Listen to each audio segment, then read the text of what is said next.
Hello dear students, myself Dr. Anuradha More, Assistant Professor, Department of Pharmaceutics, Progressive Education Societies, Modern College of Pharmacy, Nigdi, Pune. In today's lecture, we are discussing in detail Biopharmaceutical Classification System, that is BCS classification. Learning objectives. On completion, a learner should be able to understand the concept of biopharmaceutical classification system and its application in formulation development. Discuss factors affecting on biopharmaceutical classification system. Understand concept of biowaivers based on biopharmaceutical classification system. These are the contents of today's lecture. Introduction to biopharmaceutical classification system, factors affecting on it, BCS classification in detail, applications of BCS classification, biowaivers based on BCS classification.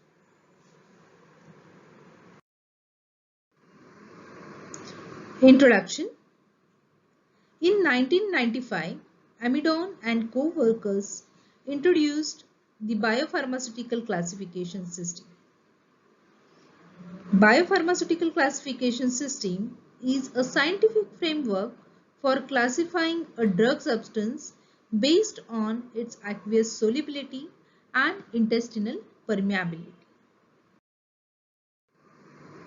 These are the classes of biopharmaceutical classification system based on solubility and permeability. They get divided into the 4 classes. In class 1, solubility is high, permeability is also high, and the examples are metoprolol, propranolol.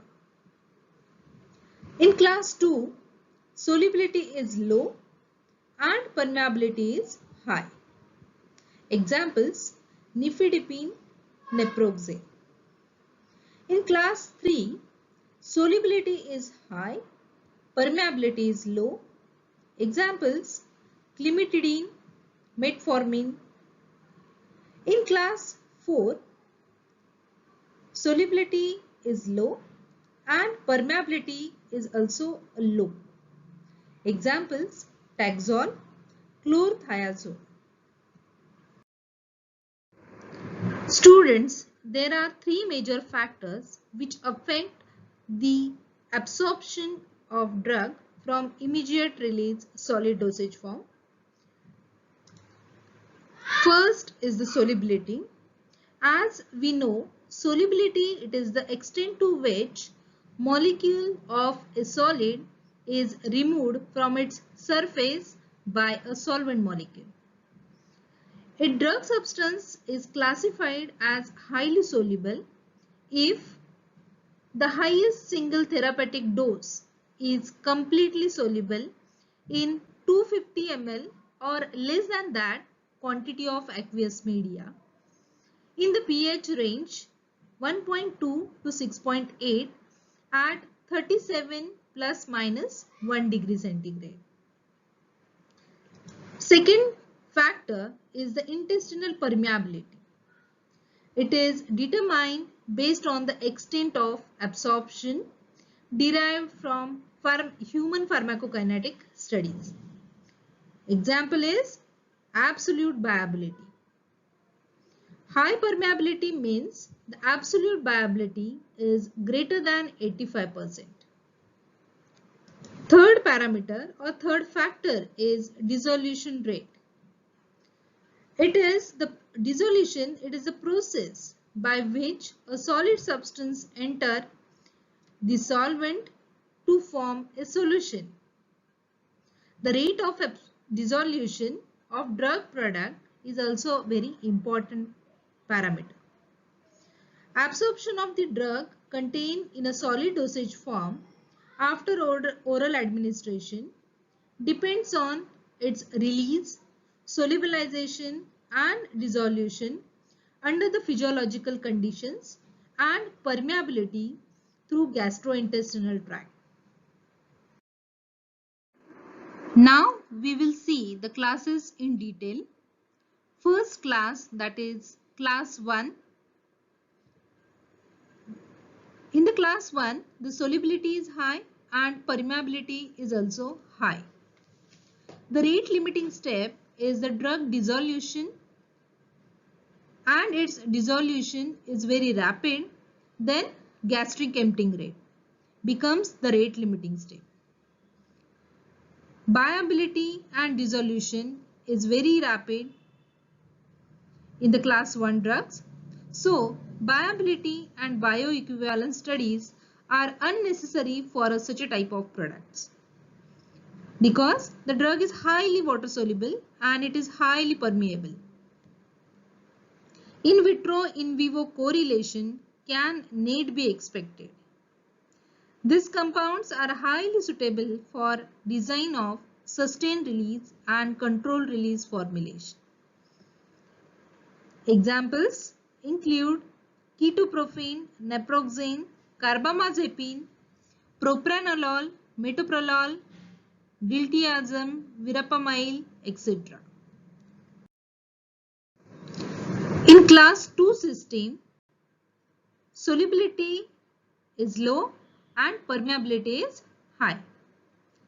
In vivo drug dissolution is then a rate limiting step for absorption, except at a very high dose number.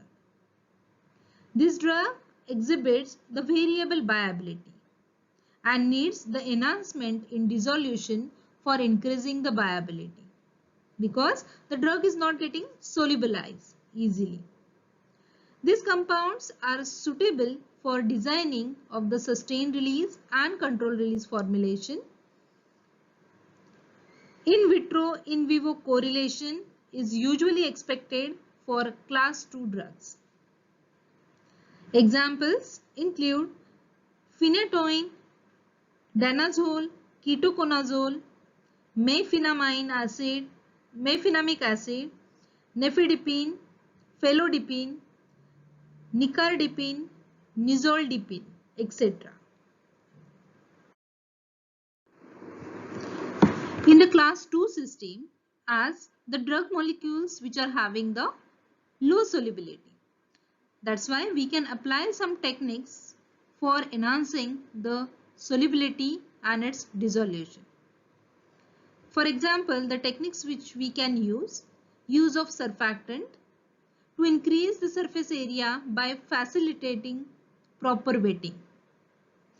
Then complexation by making the prodrug, use of selected polymeric forms, use of solvates and hydrates, use of salt of weak acids and weak bases, buffering the pH of microenvironment, increasing the surface area, micronization means the reduce the particle size to increase the surface, solvent deposition, deposition of poorly soluble drugs on an inert material, solid dispersion, dispersion of poorly soluble drugs in a solid mix matrix of the water soluble carrier.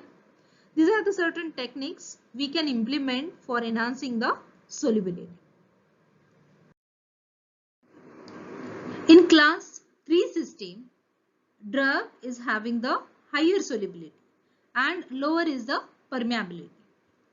For class 3 drugs, permeability, it is the rate limiting step for the drug absorption. These drugs exhibit high variation in the rate and extent of drug absorption.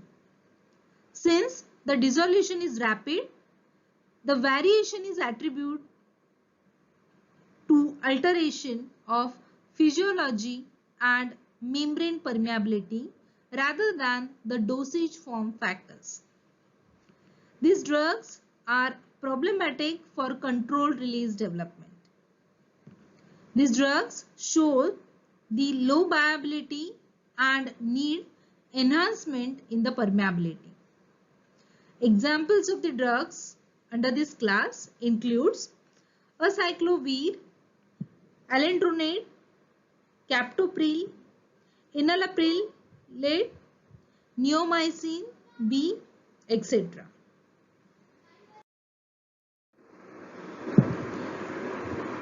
As in the case of class 3 system, we face the problem of low permeability. We can enhance that permeability by using the permeation enhancers. That includes the synthetic surfactants, for example, sodium lauryl sulfate, polysorbate 20, 80, sorbitan laurate, glyceryl monolaurate. Then we can use the bile salts as a permeation enhancer. Examples, sodium deoxycholate, sodium glycocholate, sodium fusidate, etc. Fatty acids and derivatives, oleic acid, caprylic acid, lauric acid. Chelators, examples, sodium EDTA, citric acid, salicylate. Inclusion complexes, cyclodextrins and its derivatives, mucoadhesive polymers like chitosan, polycarbophil, etc., which help for enhancing the permeation of a particular class 3 drugs through gastrointestinal membrane. In the class 4 system, and it is having low solubility and low permeability. That's why the class 4 drugs exhibit poor and variable bioavailability. Several factors such as dissolution rate, permeability and gastric emptying form are the rate limiting step for the drug absorption. These are unsuitable for controlled release because it is not easily getting solubilized and also it is not having the permeability. Means it is having the both problem. That's why these candidates or such a type of drugs are not suitable for controlled release. Example includes chlorothiazide, furosemide, tobramycin, cefuroxime, etc. Such a type of drugs are giving the challenge to the researcher to develop a formulation. Biopharmaceutical classification system gives various applications. First application, to predict in vivo performance of drug product using solubility and permeability measurement. Means here in vitro in vivo correlation we can do. Aids in earlier stages of drug development. As we are getting the knowledge of solubility and permeability of drug, based upon that we are able to design, develop the new formulation for a particular treatment to use in a biowaivers consideration. That we will see in the next slide. For research scientists to decide upon which drug delivery technology to follow or develop. Also, it gives the application for the regulations of bioequivalence of drug product during scale-up and post-approval.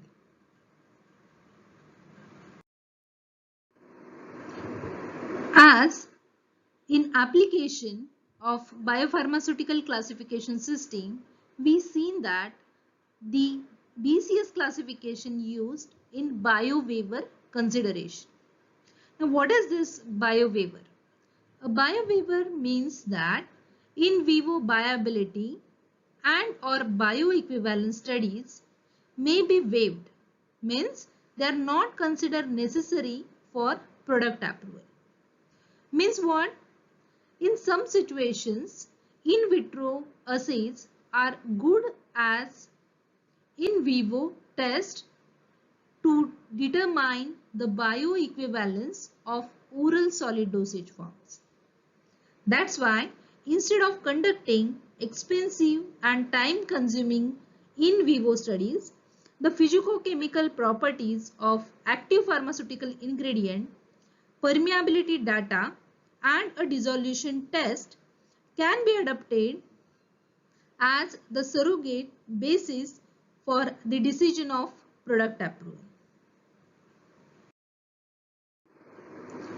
Bioavailability and bioequivalence waiver, or we can say bio waivers, based on BCS classification is applicable for the BCS class 1 and BCS class 3 drugs with immediate release solid oral dosage form. For BCS class 1 drug products, the following are the parameters which are demonstrated. The drug substance is highly soluble. The drug substance is highly permeable. The drug product, that is taste and reference, is rapidly dissolving, and the product does not contain any excipient that will affect the rate or extent of absorption of that particular drug. For BCS class 3 drug product, the following points are demonstrated. The drug substance is highly soluble. The drug product, that is taste and reference, is very rapidly dissolving, and the test product formulation is qualitatively the same and quantitatively very similar.